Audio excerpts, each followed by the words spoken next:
Ryder and his pups had just returned from the Halloween party after rescuing the mayor and the others from the runaway ship.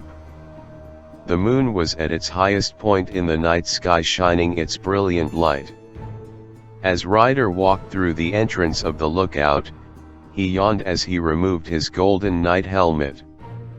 "Well, that was certainly an interesting Halloween," he said. "I'll say," added Rocky.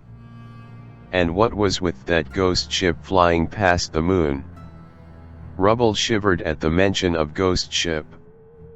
"Don't talk about that. That was too scary," he said while taking off his costume. "Dude, I don't even know if I'll be able to sleep tonight," said Zuma, getting equally scared. "I had completely forgotten about that until you brought it up," Rocky said Sky, looking a bit terrified. "Don't worry, Sky. So Super Chase is here to protect you," Chase told her, sounding very unsure of himself. Marshall covered his eyes while leaning toward the ground, shivering. "See, can Super Chase protect me too?" he said shakily. Ryder smiled sheepishly, watching his pups get worked up over something that he was sure wasn't a big deal. "Guys, calm down.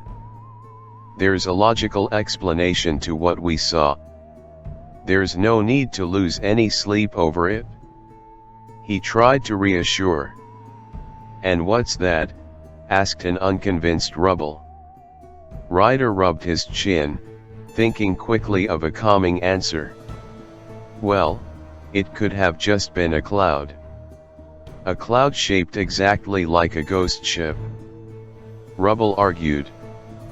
"I'm with Ryder," chimed in Rocky. "I'm sure it was just a cloud. With all that went on tonight, it makes sense that our imaginations would run a little wild." "But dude, we all saw it. It's pretty unlikely that all of us would imagine the same thing," Zuma countered. "Not entirely.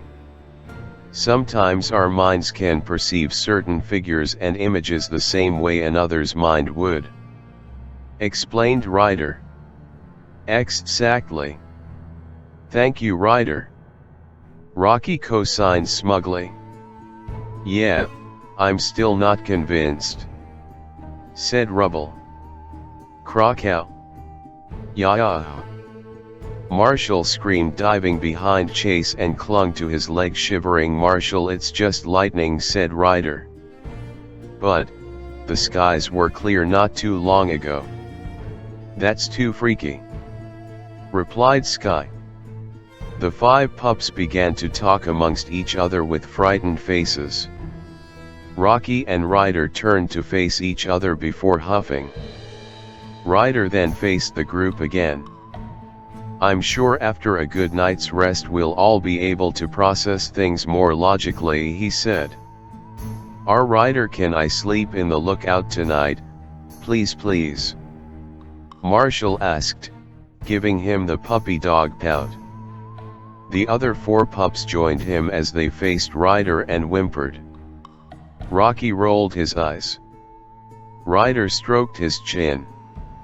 He knew it wouldn't help the situation if he told them that they had to sleep outside.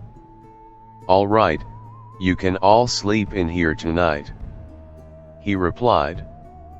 The five breathed a sigh of relief. "Thanks, Ryder," said Marshall as he licked Ryder's hand. "Well, I guess I'll be the only one sleeping in my pup house tonight," Rocky said smugly while walking off. "If I see the ghost, I'll be sure to yelp for help," he joked while the lookout doors closed behind him.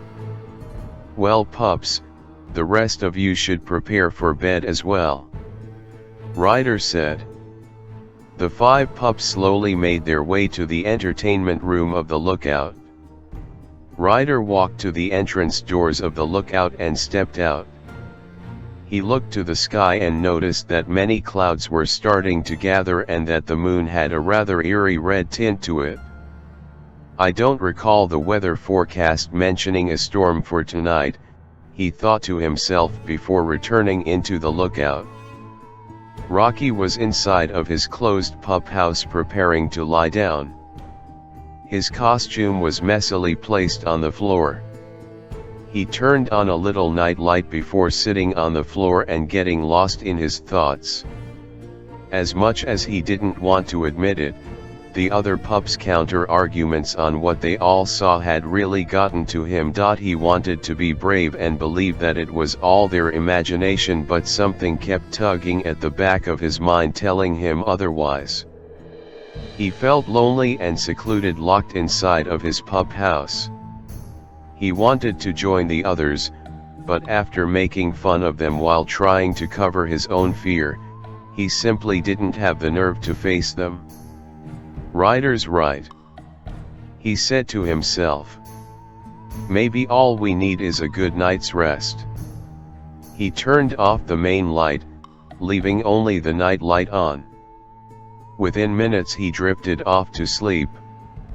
Mayor Goodway was finishing off the last of some Halloween candy while sitting in her recliner watching TV with a frightened expression. Oh, this late-night Halloween movie marathon is going to keep me up all night, she stated worriedly before she continued to stuff her mouth. As she crunched on the next pieces of candy, the TV and power within her house shut off. Mayor Goodway jumped with eyes darting back and forth across the room. Chicoletta, are you messing with the fuse box again? The mayor questioned. Those who gaze upon the moon as I pass, shall soon find that night to be their last, uttered a mysterious voice. Who said that? The mayor asked as she became more uneasy. Crash. The sound of breaking glass coming from the kitchen was the only response she received. She was now in a complete panic. Wearing only her nightgown, she made a dash for the front door. Once her hand touched the doorknob, she began to call out to her beloved purse chicken. Chicoletta. Chicoletta. She called. Mommy's leaving. We need to get out of here. To the mayor's displeasure, there was no response from Chicoletta. She pulled out her cell phone and turned on the flashlight feature. Chicoletta. She called once more, her eyes searching the area. She moved the path of the light to the direction of the kitchen. She saw what looked to be loose feathers and gasped. She slowly crept closer to the kitchen, heart beating rapidly. Chicoletta, are you in there, sweetums? The light shining from the cell phone was beginning to shake within her grasp. She stepped one foot into the kitchen and began to move the path of the light to the left.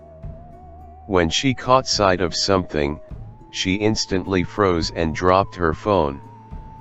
What she caught sight of was Chicoletta's head covered in blood with glass shards lodged in her neck, eyes, and face. The rest of her body was under the debris of a dish cabinet that had somehow detached from the wall.